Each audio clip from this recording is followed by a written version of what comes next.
ನಮಸ್ತೆ Karnataka. Welcome back to Karnataka job store YouTube channel.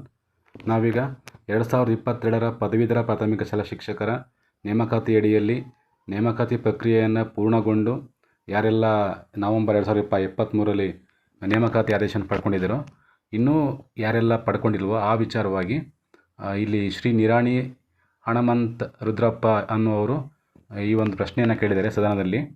13,352 ಅಭ್ಯರ್ಥಿಗಳು ಮುಖ್ಯ ಆಯ್ಕೆ ಪಟ್ಟಿಯಲ್ಲಿ ಆಯ್ಕೆಗೊಂಡಿದ್ದು, ಅವರಲ್ಲಿ ಸುಮಾರು 1,000ಕ್ಕೂ ಹೆಚ್ಚು ಅಭ್ಯರ್ಥಿಗಳು ಗೈರು ಹಾಜರಾಗಿದ್ದರೆ, ನೇಮಕಾತಿಯನ್ನು ತಿರಸ್ಕಾರ ಮಾಡಿದ್ದಾರೆ.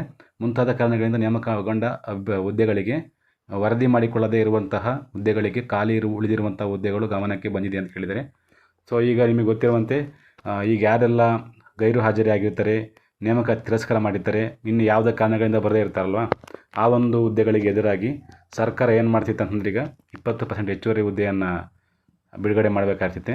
ಯಾಕೆ ಇನ್ನೂ ಬಿಡುಗಡೆ ಮಾಡಿಲ್ಲ ಅನ್ನೋದಕ್ಕೆ ಇಲ್ಲಿ ಸರ್ಕಾರ ಉತ್ತರವನ್ನು ಕೊಟ್ಟಿದೆ. ಯಾಕೆಂತಂದರೆ ಮಹಿಳಾ ಅಭ್ಯರ್ಥಿಗಳದ್ದು ಕೇಸು ಕೋರ್ಟಾಗಿರುವಂಥದ್ದು ಸುಪ್ರೀಂ ಕೋರ್ಟಲ್ಲಿ, ಮತ್ತು ಹೈದರಾಬಾದ್ ಕರ್ನಾಟಕ ಕೇಸು ಬೆಳಗಾವಿ ಮತ್ತು ಕಲಬುರಗಿ ಪೀಠಗಳಲ್ಲಿರುವಂಥ ಒಂದು ಉದ್ದೇಶದಿಂದ ಏನು ಮಾಡಿದೆ ಅಂತಂದರೆ, ಈ ಒಂದು ಹುದ್ದೆಗಳಿಗೆ ಹೆಚ್ಚುವರಿಯಾಗಿ 20% ಹುದ್ದೆಗಳನ್ನು ಅನೌನ್ಸ್ ಮಾಡಿಲ್ಲ. ಸೊ ಈಗ ಯಾರೆಲ್ಲ ಈ ಒಂದು ಹುದ್ದೆಗಳಿಗೆ ರಾಜೀನಾಮೆ ಕೊಟ್ಟಿದ್ದಾರೆ, ತಿರಸ್ಕಾರ ಮಾಡಿದ್ದಾರೆ ಅನ್ನೋದನ್ನು ಇಲ್ಲಿ ಲಿಸ್ಟ್ ಕೊಟ್ಟಿದ್ದಾರೆ. ನೀವು ನೋಡಬಹುದು, ಎಲ್ಲ ಜಿಲ್ಲೆಗಳ ಮಾಹಿತಿಯನ್ನು ಇವರು ಕೊಟ್ಟಿದ್ದಾರೆ. ನಿಧಾನವಾಗಿ ನೀವು ಇಲ್ಲಿ ಯಾವ್ಯಾವ ಜಿಲ್ಲೆಯಲ್ಲಿ ಯಾರ್ಯಾರು ಯಾವ್ಯಾವ ಹುದ್ದೆಗಳಿಗೆ ರಾಜೀನಾಮೆಯನ್ನು ಕೊಟ್ಟಿದ್ದಾರೆ, ಯಾವ ಕಾರಣದಿಂದ ಬಂದಿಲ್ಲ ಅಂತ ಅನ್ನೋದನ್ನು ಕರ್ನಾಟಕದಿಂದ ಇರುವಂತಹ ಎಲ್ಲ ಜಿಲ್ಲೆಗಳ ಮಾಹಿತಿಯನ್ನು ಅವರು ಕ್ಲಿಯರಾಗಿ ಕೊಟ್ಟಿದ್ದಾರೆ. ಇಲ್ಲಿ ಸಂಪೂರ್ಣವಾಗಿ ವಿಡಿಯೋನ ಸ್ಕಿಪ್ ಮಾಡದೆ ನೋಡಿದರೆ ಎಲ್ಲ ಹುದ್ದೆಗಳಿಗೂ ಹೆಚ್ಚುವರಿಯಾಗಿ ಎಷ್ಟು ಹುದ್ದೆಗಳಿಗೆ 20% ಹೆಚ್ಚುವರಿ ಹುದ್ದೆಗಳನ್ನು ಬಿಡಬಹುದು ಅಂತಂತ ನಾವಿಲ್ಲಿ ನೋಡಬಹುದು. ಯಾರೆಲ್ಲ ಪರೀಕ್ಷೆಯಲ್ಲಿ ಪರೀಕ್ಷೆಯನ್ನು ಬರೆದು ಸ್ವಲ್ಪದರಲ್ಲಿ ಯಾರೆಲ್ಲ ಮಿಸ್ ಆಯಿತು, ಅವ್ರಿಗೆ ಖಂಡಿತವಾಗಲೂ ಇನ್ನೊಂದು ಅವಕಾಶ ಇದೆ ಅಂತ ಹೇಳಬಹುದು.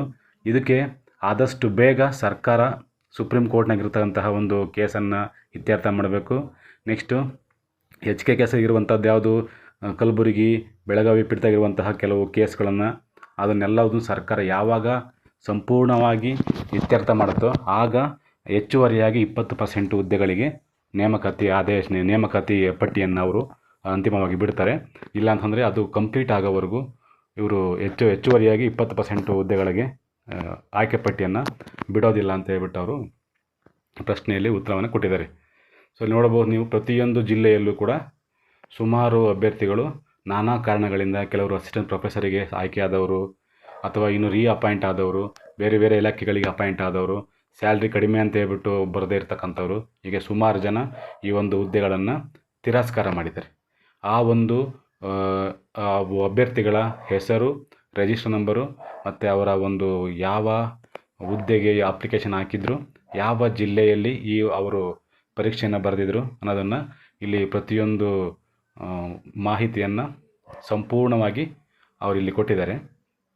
ಸುಮಾರು ಜನ ಆ ಟೈಮಲ್ಲೇ ಪ್ರೊಫೆಸರ್ ಎಕ್ಸಾಮನ್ನು ಬರೆದಿದ್ರು, ಆ ಒಂದು ಉದ್ದೇಶಕ್ಕೂ ಕೂಡ ಇಲ್ಲಿ ಅವರು ರಾಜೀನಾಮೆಯನ್ನು ಕೊಟ್ಟಿದ್ದಾರೆ.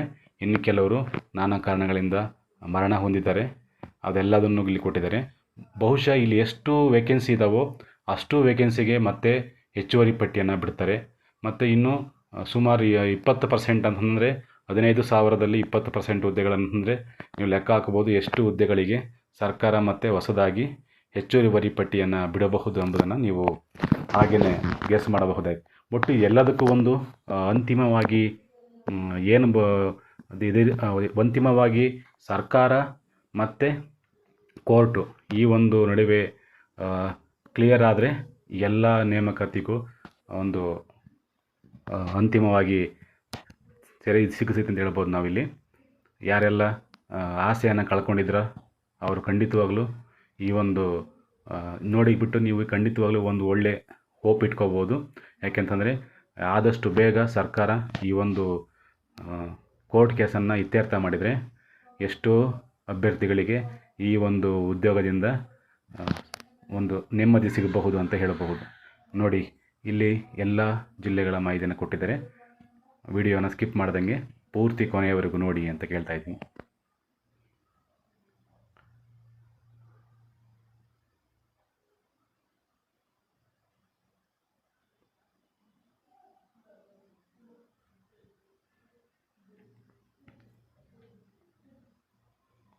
ಆತ್ಮೀಯರೇ, ನಾನು ಕೊಟ್ಟಂತಹ ಮಾಹಿತಿ ನಿಮಗೆ ಇಷ್ಟ ಆಗಿದರೆ ದಯಮಾಡಿ ಒಂದು ಲೈಕ್ ಕೊಡಿ, ಕಮೆಂಟ್ ಹಾಕಿ.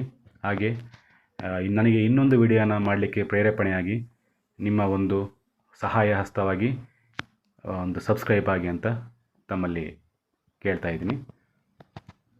ಯಾರಿಗೆ ಈ ಒಂದು ಹೆಚ್ಚುವರಿ ಪಟ್ಟಿಯ ಮಾಹಿತಿ ಅವಶ್ಯಕತೆ ಇದೆಯೋ, ಯಾರೆಲ್ಲ ನೊಂದು ಬೇಜಾರಾಗಿದ್ದಾರೋ ಅವರಿಗೆ ಈ ಒಂದು ವಿಡಿಯೋವನ್ನು ಶೇರ್ ಮಾಡಿ ಅಂತ ಹೇಳ್ತಾ ಈ ವಿಡಿಯೋವನ್ನು ಮುಗಿಸ್ತಾ ಇದ್ದೀನಿ. ಧನ್ಯವಾದಗಳು.